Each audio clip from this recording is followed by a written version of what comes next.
Well, hello, and welcome to Stop Let's Team Up, episode 66, where we're back talking about Justice Society of America, Volume 4, the new, most recent Jeff Johns, Michael Janin book. I recorded these out of order by mistake. I just got a little confused. I thought I had already done an episode of issue 3, but it was in my stack of to-dos, not to-dones. So I recorded next week's episode first. And so when you listen to it, I will say it's episode 66. But that one is covering JSA 4 and All-Star Comics 35, the first appearance of Degaton. This episode will cover issue 3 of Justice Society of America and the Justice Society story from Adventure Comics 466, which is the story of the Justice Society's last case in the Golden Age. Well, their last case before they disappear for a period of time. So it's exciting. They're both good comics, I think. And I have a soft spot for the 70s Justice Society stories. It's a great run from All-Star 58 through Adventure Comics 466. They're in a trade, and they're well worth it. It's got a lot of great stuff in it. Keith Giffen, Wally Wood, Paul Levitz, Joe Stanton.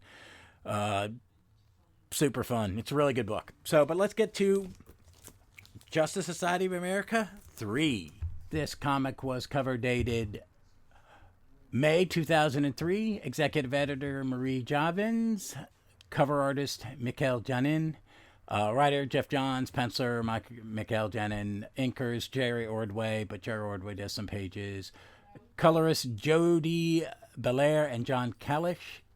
Letterer Rob Lee. Editors Marquis Draper, Andrew Marino, Kate Kubrick. Featured characters the future Helena Wayne Huntress. Supporting cast Justice League Dark, Dead Man, Detective Chimp, Dr. Fate, Kali Nasur, possessed by Hotet, Justice Society of Earth Zero, Dr. Midnight, Beth Chappell, Flash J. Garrett, Green Lantern, Alan Scott, Joaquin Thunder, Yez, the Thunderbolt, Power Girl, Stargirl, Wildcat, Yolanda Marti's version, U.S. Army, Earth Zero, Easy Company, Bulldozer, Little Sure Shots, Sergeant Rock, Wildman, and the Unknown Soldier. Anglemen, some Nazis, Dr. Z, the Stranger who is Per Degaton, other characters that appear, Catwoman, Selena Wayne, Helena's future, Helena Wayne's future, Batman, Bruce Wayne now, Bizarros are all over the place. They talk about Deathstroke and the Secret Society of Supervillains, and other people are mentioned. Hyper Time, Helena Wayne's. There's some craziness going on in this book. So let me just kind of go through it and tell you what I think about it. Well, it starts strong with a nice splash page by Jerry Ordway showing the Unknown Soldier giving a case file or a mission file to someone with a picture of Per Degaton on it, and we turn and he's giving it to Sergeant Rock and the men of Easy Company, and they were like, we were just there, we could have killed him. And then we jump to the castle where Degaton and some German scientists are trying to make the time machine work. There's an explosion, a hole is blasted in the castle wall, and in comes Easy Company.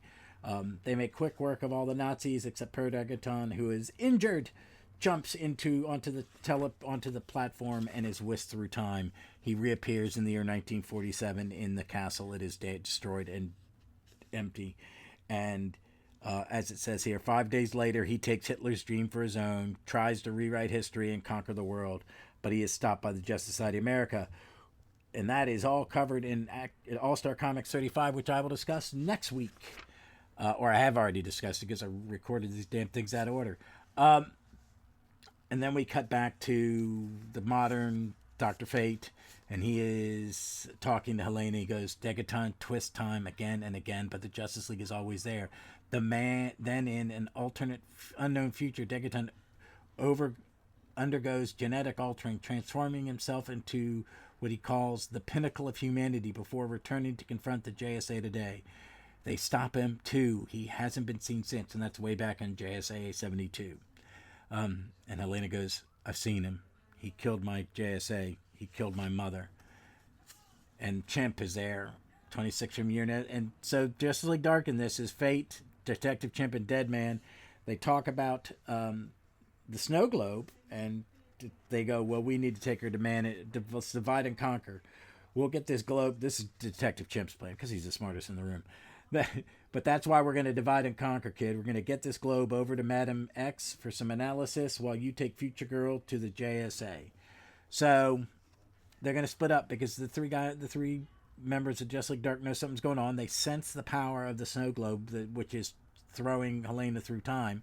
So Deadman and Chimp are going to go to Madame Xanadu, and Dr. Fate is going to take Helena to meet the Justice Society, and then we turn the page, and there's this great 2-page spread of the Justice Society battle an army of Bizarros. So Flash, Green Lantern, Power Girl, Stargirl, Joaquin Thunder and the Thunderbolt, Beth Chapel, Dr. Midnight, and Yolanda Montez, Wildcat, it's a lot of Woody Banner, Bizarro, Power Girl's going, where's Superman? Bizarro's his problem. And then the monster goes, me no Bizarro. Power Girl taught me never to hold back, is what Elena's thinking. The Flash always prioritizes the ending. See the Flash thing. And Green Lantern helped me overcome my fears. And so the Angleman, it's the Angleman, this old Wonder Woman villain who got a costume in the 70s. I think it was in Secret Society. Probably was in Wonder Woman. I didn't read it, but it probably was in that. And then I think he was a Blue Devil villain and maybe a Starman Will Payton villain. I don't know. I'll find out. I read Starman. I read Invasion 1 and Starman 5 this week and talk about it next week. Back to this fight scene. Everybody gets a panel. Stargirl gets a panel. Well, Wildcat and Doc Midnight share a panel, and Joaquin Muñiz, the Thunderbolt, get a panel. But Huntress saves the day. She shoots an arrow through Angleman's hand, and he drops the angle, and they're all gone. Him and the Bizarros disappear, and the Angleman is captured. And that's when Khalid shows up and makes this, hi guys, sorry for the entrance. I didn't know she was gonna jump in like that, but hey, always nice to have an extra help, right? That's Batman and Catwoman's kid. What? Says Stargirl. I'm the Huntress. She's from the future, says Dark Fate. And then we cut back to May 1st, 1945. Degaton is traveling through time, and he's watching, and it's Easy Company grieving over the dead body of Sergeant Rock. And Degaton is thinking, I visited this moment many times. The final bullet fired in World War II, killing a man who helped the Allies destroy us. I'd considered interfering in Sergeant Rock's fate, killing him as he arrived on the shores, and thereby helping the Reich win the war. But I've outgrown the desire for such silly things. I serve only myself. And then he goes, wait, Selena's talisman. And we cut to New York, the JSA Brownstone. They're all sitting around the meeting table. Fate, Green Lantern, Power Girl, Stargirl, Wildcat, Dr. Midnight, Thunderbolt, Joaquin Thunder, the Flash, and Helena. And she's telling her story about everything that's happening and how this stranger's been watching him. And then Degaton appears on his time platform right above the table. And he says something to Alan. He goes, Alan, don't bother yourselves. I'm here now. It's so good to see you all in your prime again, right before your fall. So I like this. When I read it the first time, I felt it was really a lot of just transitional stuff and I didn't feel like a lot happened. I didn't feel as satisfied in a single issue from it. But now reading it, ooh, I got a bad staple in this. Boo. In this issue, I like it a little better than I thought. It's got good action. It's paced. I think probably why I felt like I didn't like it because it moves pretty fast. But this time I slowed down and read it a little bit, and I paid more attention to dialogue and then art. Sometimes I do it in reverse. Sometimes I read it really intently, and I don't look at all the little bits in the back of the art. And then when I do a reread, I'll speed read or, read some kind of speed through the story just looking at the art or pausing in certain spots. I like this. It's full of great art. I mean, it is a beautiful comic book, and I'm enjoying the heck out of it. And I really did like this on the reread. I need a new copy. Mine's got a split staple in the center. I'm upset. Boo-hoo. Maybe I'll get a nice little variant cover. So next up is Adventure Comics 466. This lovely comic is one of those big $1 giant comics. This is after All-Star was canceled again, and just a big shape of DC explosion, but Adventure became a giant-sized comic and had Flash, Deadman, Justice Society, and Aquaman in it. It was bi-monthly. This issue was on sale August 23rd, 1979. Cover date November, December 1979. The title of the Justice Society is The Defeat of the Justice Society. The editor is Ross Andrew. As I read these, I did not ever realize that he was the editor of a lot of books. This was written by Paul Levitz. The features the Justice Society of Earth 2. Artist Joe Stanton, pencils and inks. Letterer Ben Oda, colorist Adrian Roy. This has been reprinted 4 times. Justice Society Volume 2 Tradeback, 2007. I remember that there was 2 tradebacks that make up. It had all of the 70s JSA adventures from All-Star 56, 58 through. Is this the last one? No, but through this adventure run. It was also reprinted in Showcase Presents All-Star Comics, Tradeback, 2011. Justice Society of America, Celebration of 75 Years, 2015. All-Star Comics, All Legends Live Forever, 2019. And that is basically what Justice Society Volumes 1 and 2 were, but in a hardcover. It is lovely. It's up with my All-Star Comics archives. And then it came up in the hardcover, which I have sitting next to me, Justice Society of America, The Demise of Justice hardcover, which has a great miniseries by Len Strazewski, Grant Meem, Mike Paraback, Tom Artis, and Rick Burchett. And then in the back, after that miniseries, you have the final issue of the Golden Age Adventures of the Justice Society, All-Star Comics 57, and where they battle the Key, which we'll talk about. It is drawn by Alex Taw. It's a great comic. But Adventure 466, there are more actually adventures after this, but this is right after the death of Mr. Terrific and before the final story where Batman dies, or a couple stories after that. The roll call in this is Justice Society of America, Adam. Some of these are in present, some are in past, but everybody, Adam, Dr. Fate, that's Kent Nelson, Dr. Midnight, that's the original of every Flash, Green Lantern, Hawkman, Hourman, Huntress, Power Girl, Robin, Sandman, Starman, Star Spangled Kid, Superman, Wildcat, Wonder Woman, Black Canary. And there are lots of flashbacks in this. It's a pretty good comic. Hold on one second, and I'm going to give you a little synopsis. And this is from the fandom wiki, and it's a one-sentencer, so it's great. The Huntress tells Power Girl the story of how the Justice Society originally disbanded in 1951 when they were asked to reveal their true identities before a congressional hearing committee and refused. So this is these were shorter stories, and they would. How many pages is this sucker? It is, 17. That's about a normal comic story nowadays. But shorter because there were 4 stories in those books. Those books are great. They were. Those adventures. I miss books like that where you have big book with 4 characters in it. I take it they don't sell that well. But this is some of the bad. This is really good Joe Stanton art. He had good and bad inkers while working on Justice Society. This, I like him by himself. Everybody, it starts with a great splash page, which I've already posted, which is everybody flying away from the brownstone after Mr. Terrific's funeral. The Golden Age Superman looks great. The Golden Age Wonder looked great. The Golden Age Hawkman's got this new futuristic helmet, and I don't think Joe knows how to draw it yet, and it's kind of weak. But everybody's in there, and it's great, even Star Spangled Kid. And then we cut back to Karen. At this point, she's Karen Starr and Helena, who are becoming fast friends, which is good because they're a great pair. It's missed. I liked it when they did the New Earth 2 and Perez did that book because, yes, they were in it. But Helena gets Power Girl to race her down the stairs. Power Girl's like, I'll even run at half speed and you still won't beat me. Helena goes, who said I'd use the stairs? And she just jumps and lands on the floor before Power Girl could get there. And they're kind of joking about it. And,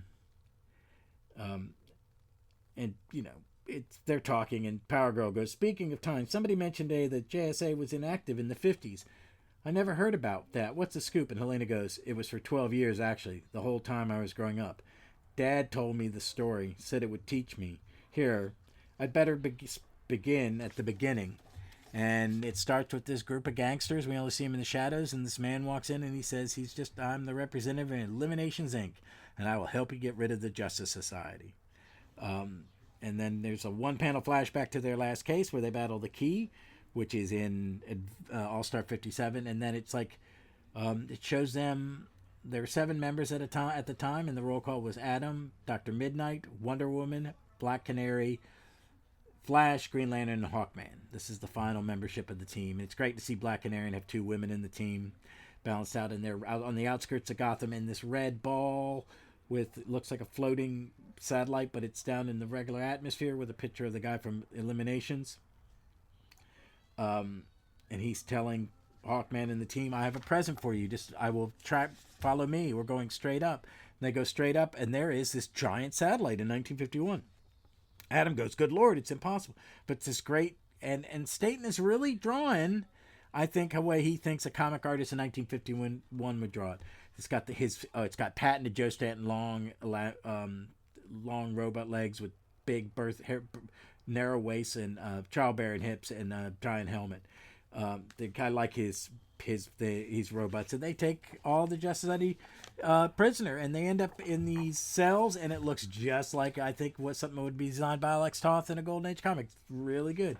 They all do tricks one by one, get out. Everybody thinks the JSA is dead, and then they show up and arrest that guy and all the head gangsters. He tries to use a ray gun on Wonder Woman. It ricochets to the ground. Adam beats up some people. Flash beats up some people, and they take them, and they drop them off to the FBI and Agent Williams, who, asks, "I assume you'll deliver the evidence to the chief later?" "Gladly, Special Agent Williams," says Hawkman. "Well, what's this now?" He makes a fake, "Excuse me, would you folks mind waiting a few minutes?" And they all waiting. It takes a while, and then after a long period of time, Agent Williams comes back with a subpoena. "Your presence is required at a congressional hearing tomorrow." And they're like, "What? That's nonsense." So they all show up, and it is the combined Congressional Un-American Activities Committee, which is some of the worst human beings that ever fucking walked God's green earth. They were witch hunters led by a evil, narcissistic alcoholic, the worst kind. I mean, not that alcoholism, that's terrible, but he was a piece of crap, and I won't say his name, but he was horrible. These are horrible people. It was a rough time, and they're asking for people to show loyalty. We don't take loyalty pledges in this country. It is un-American as hell, and it's all this. They're badgering the Justice Society because some of the evidence. Well, one of the guys, this is how narrow-minded they are, and we have people like this today. This congressman asks him, "Your statement to the Justice Department in requesting the arrest of these men in this committee's file. You state that this man used money from criminals and futuristic technology in his murder attempt." "No nation has technology spared ours, Hawkman. Your statement has serious implications." So it's just, it's the scare tactics. These are narrow-minded people. And then the leader of the committee goes, if you're good Americans, you will show this committee your faces, and then we can begin the process of clearing you.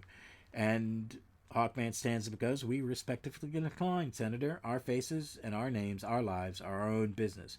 Don't worry, you won't be hearing from us again." And they disappear. And then we cut back to Power Girl Helena, and Power Girl's like, "You're kidding. You got to be kidding me. They gave them one away for years." It was a different world then, Power Girl. A sick, sad world. Men had twisted out of shape. It was a hard world to remain honorable in. And they talk about it, and they talk about the horrible man. It's Joe McCarthy, and Huntress goes, "Meanwhile, a lot of things happened that didn't need to. A lot of bad things, and all because this man did what everyone thought was impossible. Because he was the man who defeated the Justice Society." Power Girl goes, "Huntress, these are some crazy things, this crazy planet of yours I've never understood. You're not the only one, my friend.